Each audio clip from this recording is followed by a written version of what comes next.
예루살렘 교회는 대략 주후 30년경에 오순절 성령 강림으로 인해서 설립된 그런 교회입니다. 스데반이 순교하고 예루살렘 교회 성도들이 흩어진 때가 있는데요. 그때는 예루살렘 교회가 생기고 나서 2년 뒤인 32년경으로 보고 있습니다. 그리고 사도 바울이 다메섹에서 회심을 하고 예수 그리스도를 만났었던 때는 그 이후에 1년 뒤 33년으로 추정하고 있습니다. 어느 날 박해로 흩어진 몇 사람들이 안디옥에 이르러서 교회를 세웠는데 이방인들이 많이 믿게 되었다는 그런 소문이 예루살렘 교회로 들려오기 시작을 했습니다. 그때 안디옥 교회가 생기게 되었는데 경우에는 교회는 예루살렘 교회가 생기고 나서 15년 뒤에 설립이 되었습니다. 그러니까 주후 45년경에 세워진 그런 교회입니다. 여기서 우리가 짚고 넘어가야 될 것은 예루살렘 교회가 생긴 지 10년, 15년이 지났음에도 불구하고 예루살렘 교회는 스스로 이방 땅에 가서 선교를 한 다음에 교회를 세우려고 하는 그런 의지가 없었다는 사실을 우리가 분명하게 한 번은 짚고 넘어가야 됩니다. 다만 박해로 흩어져 있던 사람들이 그 안디옥에 이르러서 수동적으로 신앙생활을 하다가 몇몇 사람들이 안디옥 교회를 세우게 되었던 것입니다. 예루살렘 교회는 이방 땅에 교회가 생겼다라고 하는 그런 소문을 듣고 한 사람을 파송하게 되는데 그 사람이 바로 바나바입니다.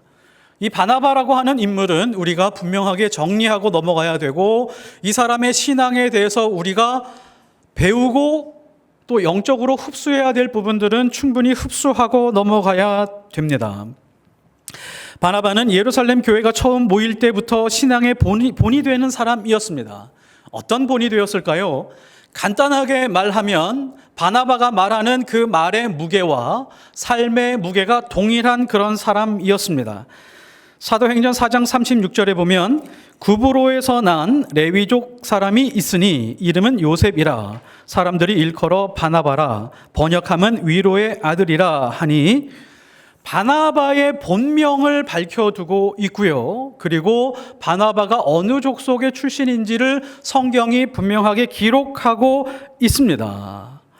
이 요셉이라고 하는 사람이 교회 안으로 들어오게 되었는데 이 사람을 잘 살펴보니까 무엇보다도 말로 다른 사람들을 위로하고 격려를 잘 하는 사람이었습니다. 요셉은 자신에게 주어진 그 모든 힘으로 사람들을 위로하고 격려하는 데 다 사용하는 사람이었습니다.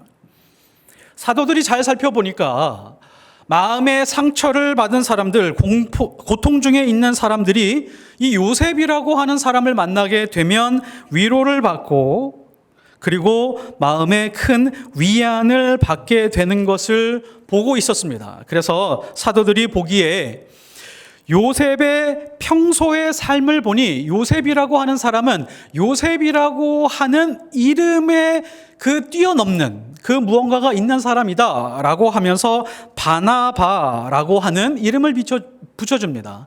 위로의 아들, 격려의 아들이라고 하는 그런 이름을 붙여주게 됩니다. 교회 생활하면서 얼마나 많은 사람들이 위로를 받고 얼마나 많은 사람들이 격려를 받았으면 주변의 모든 사람들이 본명을 지워버릴 만큼 본명이 기억나지 않을 만큼 그렇게 위로와 격려로 충만한 사람이었습니다. 누구나 바나바가 하는 말이라면 팥으로 메주를 쓴다고 해도 그렇게 믿을 수 있는 신뢰가 가는 사람이었습니다. 바나바의 말이 위로와 격려가 될 수 있었던 그 이유가 있죠. 사도들을 넘어설 정도로 하나님 앞에 헌신하고 하나님 앞에 드리는 삶을 살고 있었던 사람입니다. 4장 37절을 보면 그가 밭이 있음에 팔아 그 값을 가지고 사도들의 발 앞에 두니라. 성경은 의도적으로 이 바나바라고 하는 사람의 본명을 밝히고 또한 레위 족속이라고 하는 것을 밝혔습니다. 굳이 밝히는 이유가 있죠. 레위 족속임에도 불구하고 바나바로 살아간 사람이다 라고 하는 것을 강조하고 싶었었던 것입니다. 이 사람이 굳이 땅을 팔지 않아도 믿음 좋은 삶을 살 수 있었지만 레위인으로서 저는 하나님만 기업으로 삼고 살겠습니다. 그리고 교회라고 하는 공동체만 기업으로 살겠습니다. 라고 하면서 땅을 팔아서 바친 것입니다. 근데 이것을 왜곡해서 설교하고 가르치는 그런 사람들과 그런 교회들이 있었죠. 교회에 헌금을 많이 내게 하기 위해서 바나바의 모습을 예로 들어서 하나님 앞에 바쳐라. 땅을 팔고 아파트를 팔아서 교회 건축하는 데 바쳐라. 그러면 하나님께서 은혜와 복을 주실 것이다. 라고 그렇게 예를 들었었던 적이 많이 있습니다. 그러나 바나바의 본래 의도는 그것이 아니었습니다. 하나님이 레위인을 선택하고 레위인으로서 살아가게 하신 그 본래의 본 모습을 회복하고 예수 그리스도의 제자가 되었기 때문에 요셉이라고 하는 사람은 위로의 아들, 격려의 아들로 살 수 있었던 것입니다. 왜냐하면 공동체가 기업이거든요. 자기에게 주어진 이 교회와 공동체가 기업이기 때문에 위로하고 격려하고 섬기는 그런 삶을 살 수 있었던 것입니다.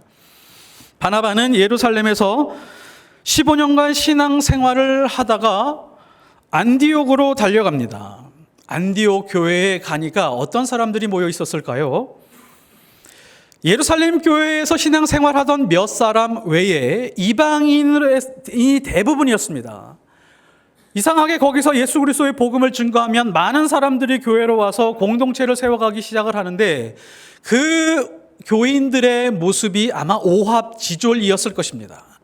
이방인들이라고 하는 사람들은 구약 성경에 대한 선 이해가 없었을 뿐만이 아니라 생활 양식 그리고 계층도 다르고 말하는 태도 여러 가지 삶의 방식이 완전히 달랐을 것입니다. 심지어 다른 종교를 섬기다가 온 사람들이 있기 때문에 자기가 믿던 형태로 교회 안에서 그렇게 보여진 사람들도 많이 있었을 것입니다. 미숙한 뿐만이 아니라 갈등과 다툼도 여기저기 있었을 것입니다.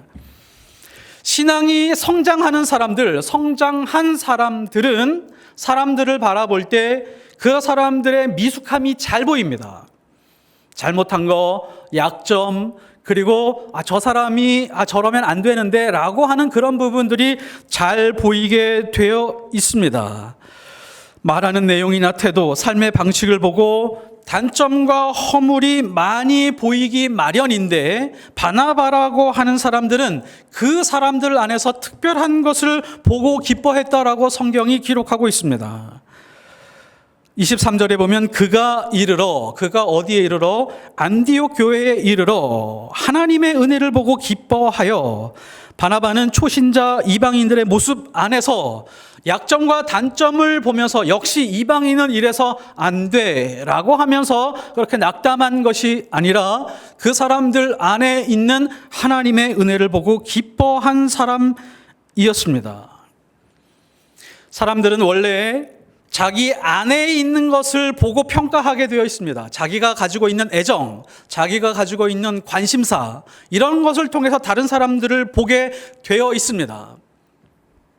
다른 사람들의 약점과 다른 사람들의 나쁜 점을 들추어내는 이유는 무엇이냐면 자기 안에 그것이 있기 때문입니다.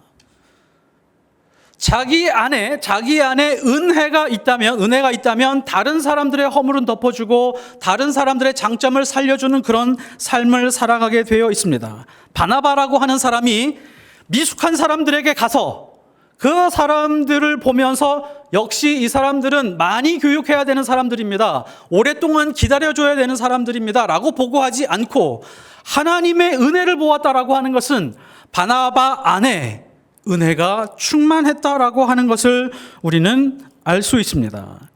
안디옥에서도 바나바는 위로하고 격려하며 예수님의 복음을 가르쳤을 것이 뻔합니다. 미숙한 사람들, 약점이 많은 사람들, 온갖 다양한 성격을 가지고 다툼을 일으키는 사람들마저도 위로하고 격려하며 하나님 앞에 더 가까이 갈 수 있도록 가르치는 사람이 바로 바나바였습니다. 23절에 보면 모든 사람에게 굳건한 마음으로 주와 함께 머물러 있으라 권하니, 권면했다는 것입니다. 헬라어에서 권하다, 파라칼레오라고 하는 단어는 미완료형이거든요. 미완료형이라고 하는 것은 이겁니다. 권면을 하되 한 번을 권면한 것이 아니라 지속적으로 권면을 했다는 것입니다. 저 사람이 좋지 않은 모습이 있다라고 할지라도, 약점이 있다라고 할지라도 계속해서 지속적으로 참고 인내하면서 권면했다는 것이죠. 여기서 권하다라고 하는 단어는 헬라어에서 격려하다라고 하는 그런 뜻을 가지고 있습니다.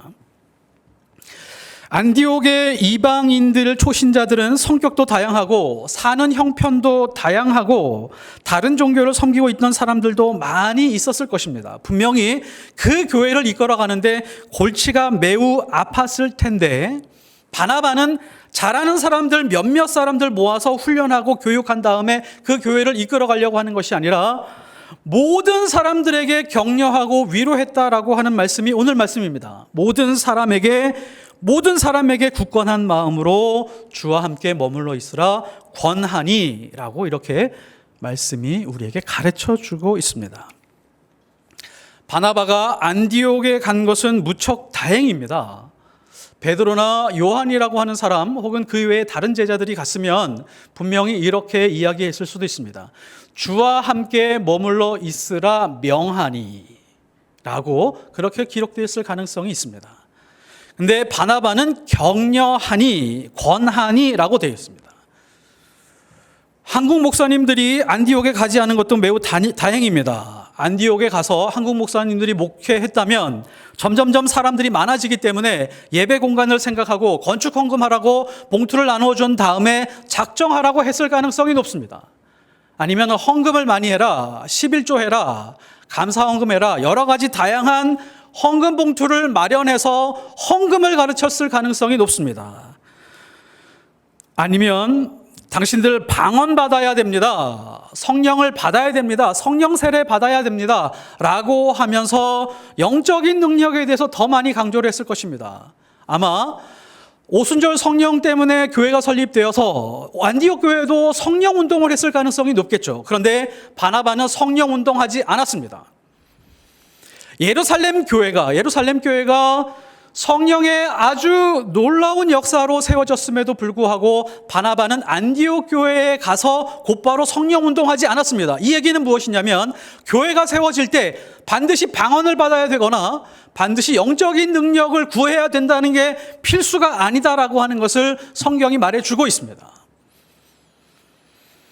바나바는 굳건한 마음으로 주와 함께 머물러 있으라를 계속해서 권면해주고 있습니다. 그러니까 주와 함께 머물러 있으라라고 하는 것은 우리의 주인 되신 예수 그리스도만 놓치지 마라.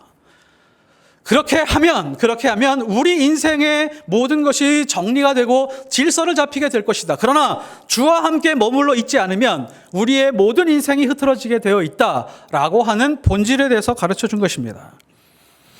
바나바는 사도들처럼 예수님을 직접적으로 보고 예수님에게 직접 교육을 받은 사람이 아닙니다. 바나바는 다른 제자들처럼 기적을 일으키거나 말씀의 능력이 출중한 사람도 아니었습니다. 베드로처럼 한번 설교하면 3,000명이 회개하고 교회 안으로 들어오는 그런 역사를 경험하는 사람도 아니었습니다.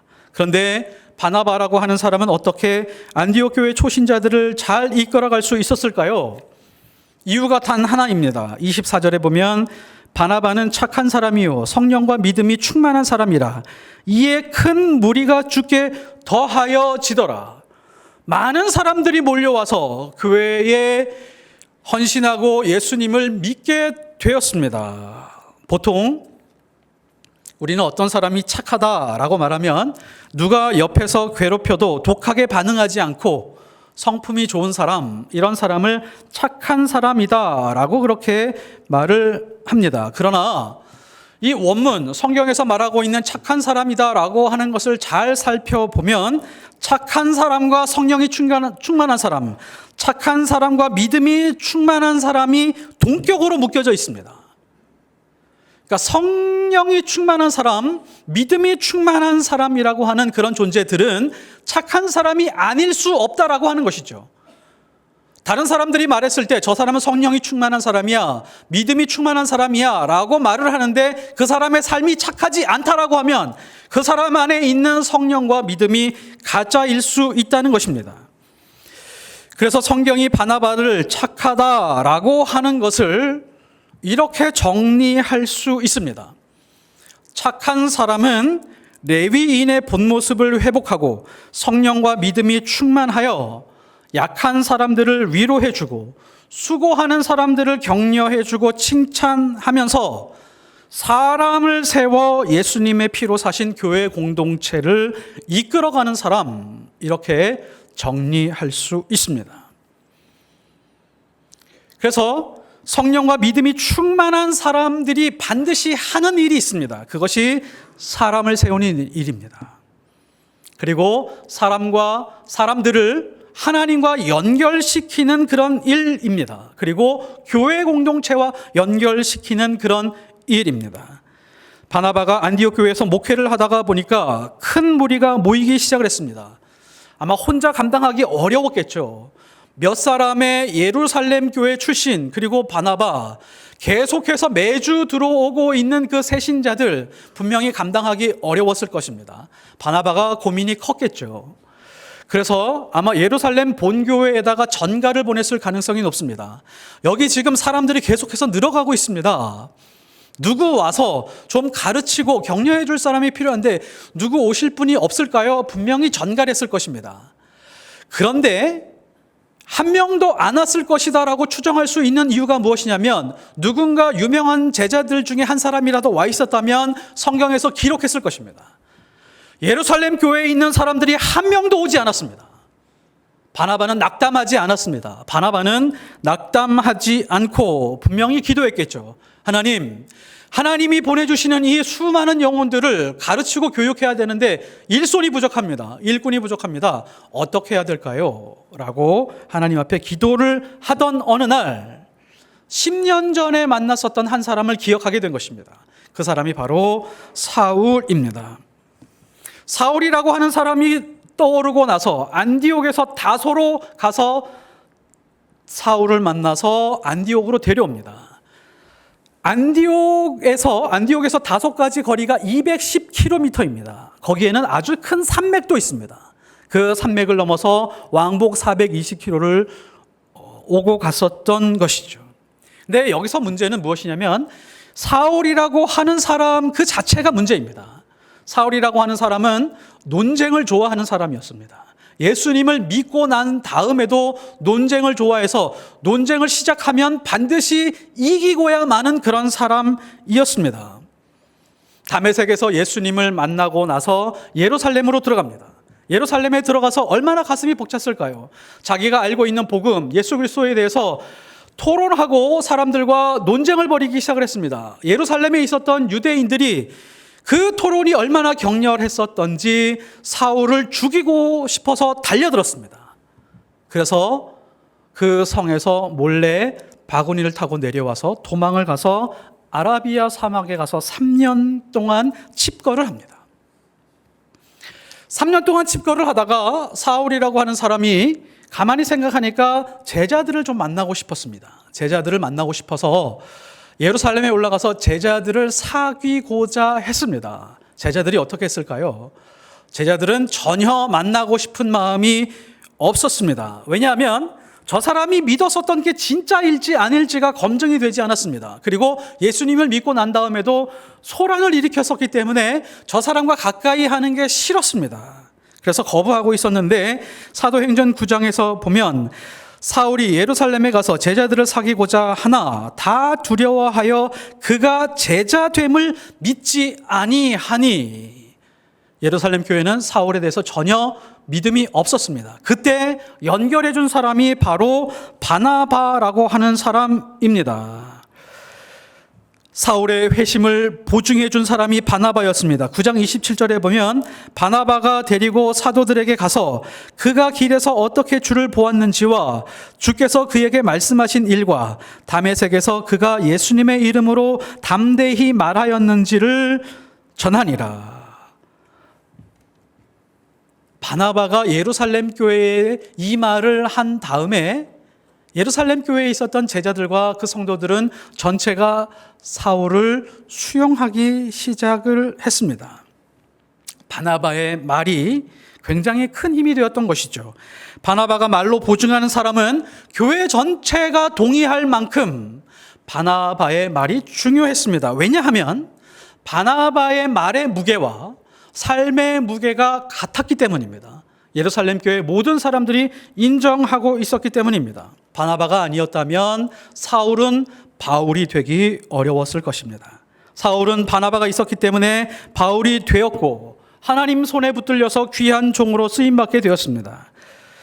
바나바는 사울을 안디옥 교회로 데리고 왔습니다. 두 사람이 안디옥 교회에서 1년 동안 온 힘을 다해서 초신자들을 가르치고 섬기고 위로하고 격려하는 사역을 했습니다.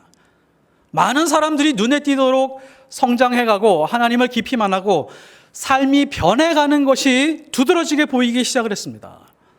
그 안디옥 주변에 있었던 예수 믿지 않는 사람들, 이방인들이 저 사람들이 모여서 살아가는 모습들을 보니까 특별한 종족같이 보였습니다. 물론 비아냥거리는 의미를 가지고 있기는 했었지만 말의 무게와 삶의 무게가 다르지 않았었던 바나바와 그 사울의 모습 속에서 배웠었던 그 당시 예수 믿는 사람들은 다른 종족으로 분리합니다.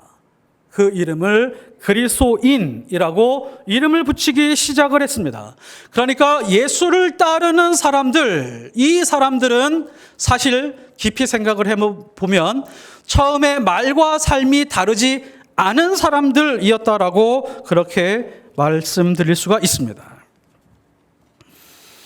바나바의 말은 언제나 신뢰할 수 있었습니다. 바나바는 레위인이라고 하는 자기 정체성을 분명하게 깨달았습니다.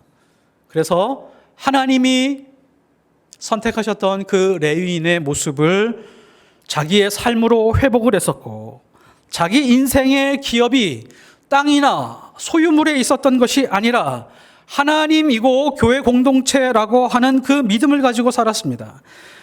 바나바의 말이 신뢰를 얻고 위로와 격려가 될 수 있었던 것은 바나바의 삶이 주는 무게가 다르기 때문입니다. 누군가 나의 말을 신뢰하지 못하거나 먼지처럼 가볍게 여긴다면 나의 잘못이지 그 사람의 잘못이 아닙니다. 오히려 먼지처럼 가볍기만 했던 나의 그릇된 삶을 반성해야 됩니다. 바나바는 자신에게 물질이 있다면 그리스도의 몸을 세우기 위해서 사용했습니다. 자신에게 명성이 있다면 다른 사람을 세우는데 남김없이 사용했습니다. 자신에게 평판이 있다면 한 사람의 길을 열어주는데 아낌없이 사용하는 그런 사람이었습니다. 교회는 화려한 곳이 아닙니다. 그리스도인의 삶이 우아해지고 형통해지고 평안해지고 이 땅에서 엘리트가 되어서 떵떵거리며 사는 사람들의 삶이라고 생각하면서 믿음 생활하고 있다라고 하면 착각입니다. 섬기는 자들의 삶은 우아하지 못합니다. 때로는 초라해 보이고 비참해 보입니다. 상처받고 스티그마가 있습니다. 누군가의 인생을 세워주다가 받은 상처의 흔적이 있는 그런 사람들입니다. 약하고 힘없는 사람 그냥 순진하게 믿어주고 보증 쓰다가 그때 깨진 상처를 가지고 모여서 서로 위로해주고 격려해주는 것이 교회입니다. 그런 사람들이 바나바이고 우리는 그 바나바의 모습을 모델로 삼고 우리의 믿음의 경주를 해나가야 됩니다. 바나바처럼 말과 삶의 무게가 같은 사람이 되어 주님의 몸을 세워가는 주님의 종들이 되시기를 예수 그리스도의 이름으로 축원드립니다. 아멘.